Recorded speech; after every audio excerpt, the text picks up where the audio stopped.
तो रउआ अपना सौतन के साथ रहे खातिर तैयार नहीं थी ना तो हमरा केगा पोटरी खाई उ रहिए तो हम ना हो तो उन तो झगड़ा झुगड़ी होई हरदम। मैं कहते हैं 2 गो रूम बा, एगो रूम में पहिल की पत्नी रहस और दूसर का रूम में दूसर की पत्नी ना ओंगा ना हुई ओंगा ना हो पाई उमर बतियार ना ओंगा तैयार हम नहीं। लेकिन वो कहता रही कि हम ना रखे उनका के हटाओ, रउआ के कहता रही कि भगाओ। हम घर के कर्जा भर दिले बनी, दरवाजा लगा दिल बनी, तो हम केंगा आप चल जाई। रउआ जौन बा शादी से पहले पता रहे कि यहाँ के शादी हो गई बा एगो? पहले पता रहे लेकिन उतना ना रहे कि घरे बारी की भाग गई, बाद में पता लगल कि भाग गई बारी। तो राउर जौन शादी भइल, राउरो शादी लवे मैरिज हां भइल? लवे मैरिज भइल। आ जौन वहां के दूसर का शादी करले बने वो वहां के लवे मैरिज करले बने। तो ऐसा का बीत भइल कि इतना बड़ा बड़ा बच्चा लोग के बीच में रहते हुए लव मैरिज शादी हो, दूसर को और शादी लव मैरिज हटे, रउरा शादी करनी 2 गो बाल बच्चा भइल, आखिर का बीच में बात विवाद भइल कि उ रउआ के छोड़ के चल गई? हम विदेश में हम उधर रहनी तो उ मीठा मीठा जैसे बात करके हम ना जानते ये काम पांडे के में 2 गो कमरा बा, कैमरा में से चाहे के दिखाई। हई पहिल का कमरा बा, हई मेन गेट बाटे जौना से रउरा घर में एंट्री करे, और जस्ट मेन गेट के बगल में हई कमरा बा जहाँ पे यहाँ के अपना दूसरका पत्नी के लेके रखतानी। ये कमरा बा जहाँ पे दूसरका पत्नी यहाँ के रखतानी। अब यहाँ के कहा नाम बाकी जौन दूसरका रूम बाटे, जौन दूसरका कमरा बाटे, एक कमरा में हम अपन पहिलका पत्नी के रखे खातिर तैयार बनी, लेकिन पहिलका पत्नी के कहा नाम ई बा कि हम रहेम उ ना रही, मतलब कि हम करम तो 2 गो शादी करम पहले कहले। हां पहले कह चुकल रहले तो हम कहनी जे अच्छा ठीक बा कि 2 गो बाल बच्चा के छोड़ के श्रवण कुमार पांडे दूसर का शादी लव मैरिज मतलब कि कर लेला बड़ा, और दूसर का पत्नी के देश से भी 2 गो बाल बच्चा और पहिल का पत्नी से भी 2 गो बाल बच्चा देख सकता नहीं। अंकित कुमार। अंकित कुमार पापा से मिलने कितना दिन हो गए? ढेर दिन हो गए। पापा के देखले? पापा कब समाचार ले फोन करी ले? ना पापा के फोन ना आवेला? ना। के बनावेला के खियावेला बाबू? मम्मी। पैसा कहाँ से आवेला? के कमाला? तर नानी के हाथ नाना तर नहीं खी? मम्मी कमाले। मम्मी कमाली? मम्मी पैसा ले आवली? पापा जी फोन करके पूछे ना समाचार? ना। पापा के लगे जाइब? ना जम। पापा के लगे जाए के मन नहीं करत? पढ़े ला बाबू? कौना क्लास में बाड़ो? 3 में बाड़ो? सरकारी स्कूल में पढ़ता रहो बाबू तार? प्रियांशु कुमार। प्रियांशु, तो ये कुल घटना के बारे में तारा जानकारी बा? हाँ कि तार पापा एक और शादी कर ले बड़े?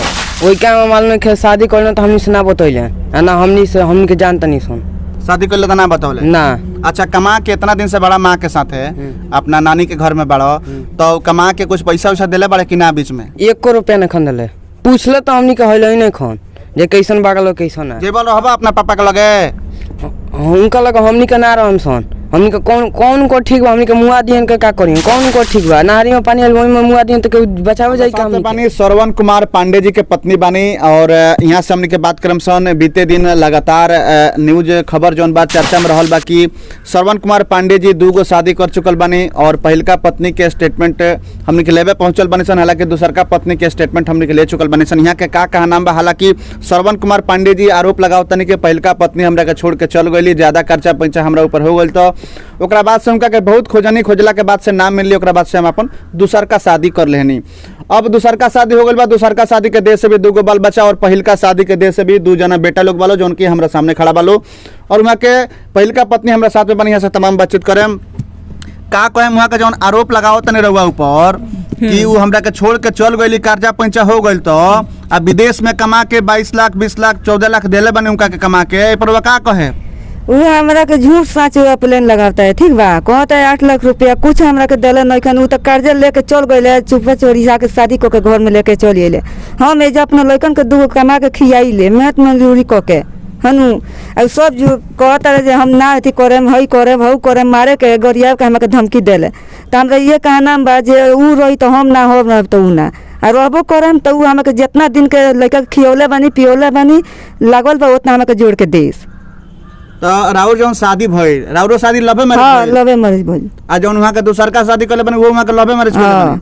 तो ऐसा का बीत भइल कि इतना बड़ा बड़ा बच्चा लोग के बीच में रहते हुए ऐसा बात आ गई? उ हम पहले ही कहले रहले जे हम खर्चा पानी ना देम, हम पहले ही कहले रहले जे हम करम तो 2 गो शादी करम, पहले कहले? हाँ पहले कह चुकल रहले, तो हम कहनी जे अच्छा ठीक बा, विदेश जाए के दाम पर पैसा लेके चल गइले, आ ओ जैसे अइले तो हमरा ए जाए अइनी तो चुपा चोरी शादी क के घरे आइल बड़े, हम कुछ नहीं जानत, हम अपना एजा रहनी, एजा से बहन के यहाँ रहनी, हम एजा रहनी खानी कमानी बस, लेकिन के खियावे नहीं। तो रउआ अपना सौतन के साथ रहे खातिर तैयार नहीं थी ना, तो हमरा केगा पोटरी खाई, उ रही तो हम ना, हम तो उन तो झगड़ा झुगड़ी होई हरदम। वहाँ कहते हैं 2 गो रूम बा, एगो रूम में पहिल की पत्नी रह और दूसर का रूम में दूसर की पत्नी। ना ओंगा ना हुई, ओंगा ना हो पाई, उमर तैयार ना ओंगा तैयार हम नहीं खी, ओंगा हम नहीं खी तैयार। 2 गो बाल बच्चा के कैसे खियावता नहीं, कैसे भरण पोषण हम करता? मेहनत मजदूरी करके खियाइले, सोने वहाँ के रुपये कितना दिन से पैसा नहीं दिले रउआ के वहाँ खर्चा? के 7-8 साल हो गई, पैसा हमारे खर्चा पानी दहले। रही बनाई खाई तो उनका विश्वास हमरा पर नहीं है, ना हमार विश्वास उनका पर, हमारा साफा विश्वास उनका पर नहीं है जो हमें दे पाइए, उ ना दी हैं। ऐसा का बात भइल करे वालों लव मैरिज कहनी बात में ऐसा बात बिगड़ गई। पुसला पोला के हमरा के ले गइले, जहाँ हई करे भौ करे हेंगा करे गहना गरवाएम, इतना रुपया जमा करे आ कुछ ना कइले, लेके चल गइले। रउआ के फुसला के शादी कइले? हाँ, फुसला के शादी भइल भाई, सब पोला के। कितना साल पहले शादी भइल? कितना साल पहले? ये 14 साल होइए गइल, 14-15 साल। 14-15 साल पहले रउआ के शादी कइले रउआ हाँ साथे? हाँ आ फिर से दूसर का शादी भी कइल? हाँ, दूसरा का शादी कोला, दूसर को के देह से 2 गो बाल बच्चा बा? दूसरा का दे हमरो दे से 2 गो बात देखत बढ़ले बने। तो टोटल 4 गो लड़का हो गए? हाँ, तो सब करे खातिर तैयार बड़े? तो हम नहीं तैयार, उ करो चाहे ना को, हमें तैयार नहीं। एजा हम हो गए 4 साल। ये घटना है, कहीं आवेदन दिले बनी? हाँ, थाना में, महिला थाना में देते चुकल बनी। कोर्ट में मामला चल गइल? हाँ, कोर्ट में मामला चल गइल बाबे। कोर्ट में का फैसला हुए? कोर्ट में ये फैसला हुए जे 25 तारीख तक उ हट जाइए, तारा जाके रह जाए के बा।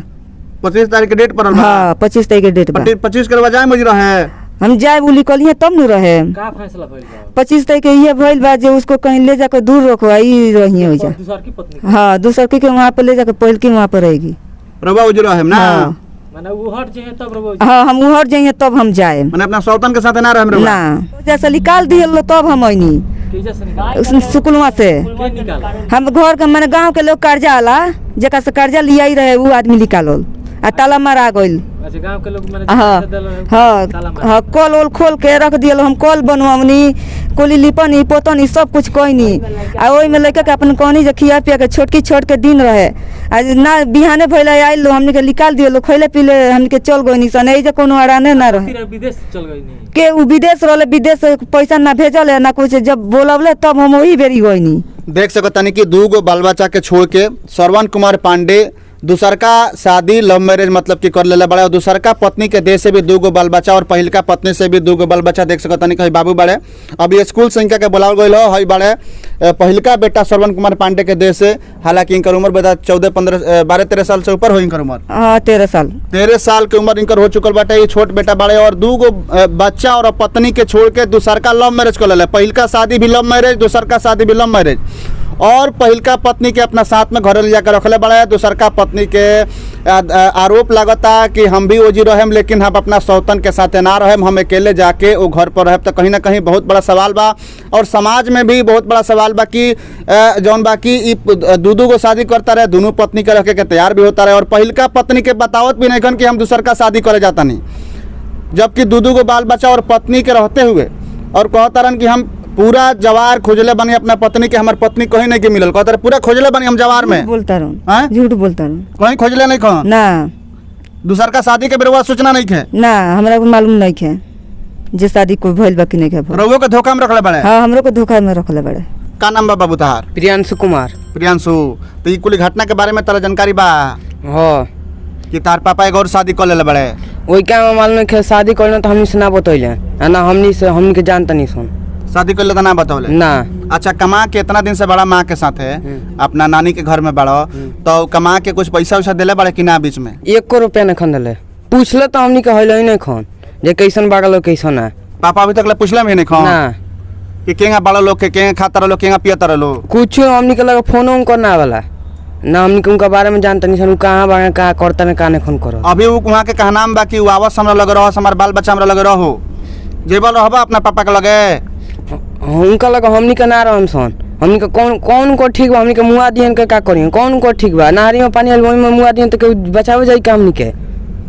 बिल्कुल वाजिब सवाल बटे कि कौन भरोसा बा कि वो आदमी का करी, 2 बार लव करता, 2 बार प्यार करता, 2 बार शादी करता, अब का गारंटी बा कि वो आदमी फिर से पहिल का पत्नी के राखी कि ना राखी? सबसे बड़ा सवाल बा। का नाम बा बाबू? अंकित कुमार। अंकित कुमार। पापा से मिलने कितना दिन हो गए? वह सब जा ढेर दिन हो गई हाँ। पापा के देखले हाँ। पापा कब समाचार ले ले फोन करी ले ना पापा के फोन ना आवेला ना के बनावेला के खियावेला बाबू मम्मी पैसा कहाँ से आवेला के कमाला तर नानी के यहाँ तर नाना तर नहीं खी मम्मी कमा ले मम्मी कमाली हाँ मम्मी पैसा ले आवली हाँ पापा जी फोन करके पूछे ना समाचार ना पापा के लगे जाइब ना जम पापा के लगे जाए के मन नहीं के करत पढ़ेला बाबू हाँ कौना क्लास में बाड़ो 3 में 3 में बाड़ो सरकारी स्कूल में पढ़ता रहो देख सकता नहीं कि छोटा छोटा बच्चा लोग के छोड़ के इस शख्स दूसर का शादी करता और आरोप लगावता पहिलका पत्नी के ऊपर कि पहिलका पत्नी हमरा के छोड़ के भाग गई।